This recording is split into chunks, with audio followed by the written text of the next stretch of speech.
చూడండి కేటీఆర్కి సంబంధించి వార్త ఏమైంది మరి ఇంకొక సుడి తిరిగింది.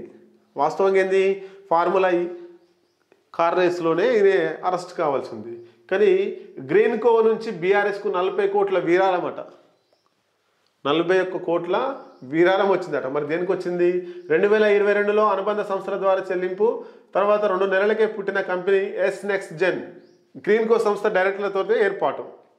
గ్రీన్ కో నుంచి 41 కోట్ల విరాళం వచ్చిన తర్వాత 2020 కోట్ల అనుబంధ సంస్థల ద్వారా చెల్లించిరట.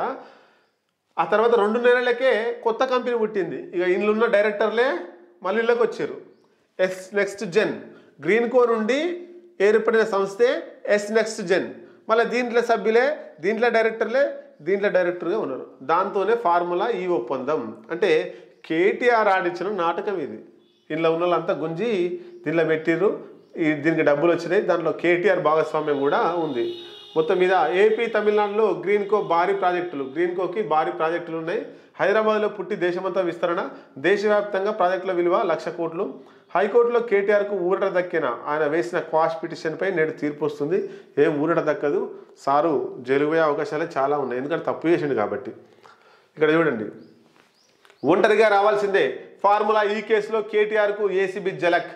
విచారణకు న్యాయవాదులతో వచ్చిన కేటీఆర్ బృందాన్ని లోపలికి అనుమతించని ఏసీబీ. బయట 40 నిమిషాల హైడ్రామా. ఏసీబీకి లేఖ ఇచ్చి వెనుదిరిగిన బీఆర్ఎస్ నేత. 9న రావాలని కేటీఆర్కు మరోసారి నోటీస్. పోలీసులపై నమ్మకం లేక లాయర్లతో వచ్చా. ఏసీబీ సోదాల పేరుతో నా ఇంట్లో ఏవో వస్తువులు పెట్టేందుకు రేవంత్ కుట్ర. కేటీఆర్ నేడు జరగాల్సిన ఈడీ విచారణ వాయిదా. మరి కేటీఆర్ ఎందుకు భయపడుతుండు, ఎందుకు బాధపడుతుండు? ఇది చూడండి, ఫార్ములా ఈ కార్ రేస్ నిర్వహణ రూపంలో గ్రీన్ కో ఎనర్జీస్ కంపెనీకి బీఆర్ఎస్ పార్టీకి మధ్య పరస్పర లబ్ధి పీడు ప్రోకో జరిగింది. అంటే ఈ ఏదైతే గ్రీన్ కో సంస్థ ఉందో ఇక్కడ రాష్ట్ర ప్రభుత్వం అంత నిర్ణయం ఏం తీసుకోలేదు నాకు తెలిసి. కానీ కేటీఆర్ మధ్య గ్రీన్ కో మధ్య పీడు ప్రోకో పరస్పరం ఒప్పందం జరిగింది డబ్బుల విషయంలో. హైదరాబాద్ కేంద్రంగా ఏర్పడి చూడండి మనకి ఇక్కడ ఏపీ తమిళనాడులో కూడా ప్రాజెక్టుల రూపంలో పోయిందట. మొత్తం మీద బాగానే చేసిండు సార్. మరి ఏం తప్పు చేయని కేటీఆర్ ఎందుకు భయపడుతున్నాడు? వీళ్ళు అరెస్ట్ చేయడానికి విలువలే కదా ఏసీబీ వాళ్ళు. ఏసీబీ కార్యాలయానికి పోయేటప్పటికి అడ్వకేట్లు వచ్చిర్రు. అప్పుడు వాళ్ళకు అడ్వకేట్లకు ఏం చెప్పిర్రు? మీకు పర్మిషన్ లేదు, కేటీఆర్ ఒక్కరే రావాలని చెప్పిర్రు. మరి నిజంగా ఏం తప్పు చేయకుండా ఉంటే కేటీఆర్ నిజంగా ఒకటే లోపలికి పోయి సమాధానం చెప్పి గల్లు ఎగిరేసి బయటకు వచ్చాడు కదా. ఎందుకు భయపడుతున్నాడు? తప్పు చేసిండు కాబట్టే భయపడుతున్నాడు. అడ్వకేట్లను ఏమైనా ప్రశ్నించేది ఉందా ఏసీబీ? లేదా కేటీఆర్ని ప్రశ్నిస్తుంటే అడ్వకేట్లు ఏమైనా అడ్డుకునేది ఉందా? ఏం లేదు కదా. కేటీఆర్ని అరెస్ట్ చేయాలంటే అడ్వకేట్లు అడ్డమా? కాదు కదా. మరి ఎందుకు భయపడుతున్నాడు అంటే నిన్న ఏసీబీ కార్యాలయానికి పోకపోతే ఇజ్జతి పోతుంది. ఎందుకు? కేటీఆర్ తప్పు చేసిండు కాబట్టి ఏసీబీ కార్యాలయానికి రాలేదని పేపర్లలో, న్యూస్ ఛానల్లో, మీడియాలో వస్తుంది, ఇజ్జతి పోతుంది. కాబట్టి ఏం చేసిండు అని తెలుసు, అడ్డుకుంటారని తెలుసు. ఆ వంకతోటి మర్రొచ్చిండు. మళ్ళీ ఏం చేసింది?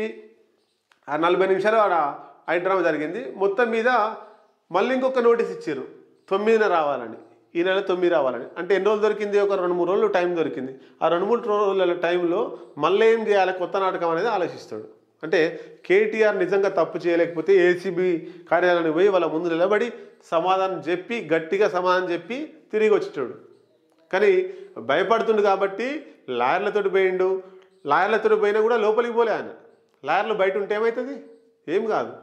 కాబట్టి ఇదంతా కూడా కేటీఆర్ భయపడుతున్నాడు.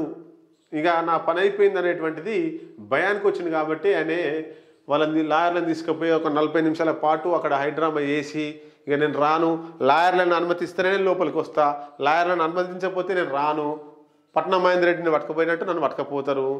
గిదా కేటీఆర్ మంత్రి, మాజీ మంత్రి, మంచి లీడరు. అట్లా భయపడాల్సిన అవసరం ఏముంది? ఆయన పట్టుకపోతే బీఆర్ఎస్ శ్రేణులు ఊరుకుంటాయా? రాష్ట్ర వ్యాప్తంగా ఆందోళన చేస్తాయి కదా. ఆ సోయి లేదు. పట్టుకపోతే భయపడతారేమో. ఎందుకంటే అలా సొంత చెల్లె జైలుకి పోతే భయపడ్డాడు కదా. ఆమె కూడా ఆ జైల్లో ఎట్లా అనుభవించిందో చెప్పినట్టుంది అన్నకు.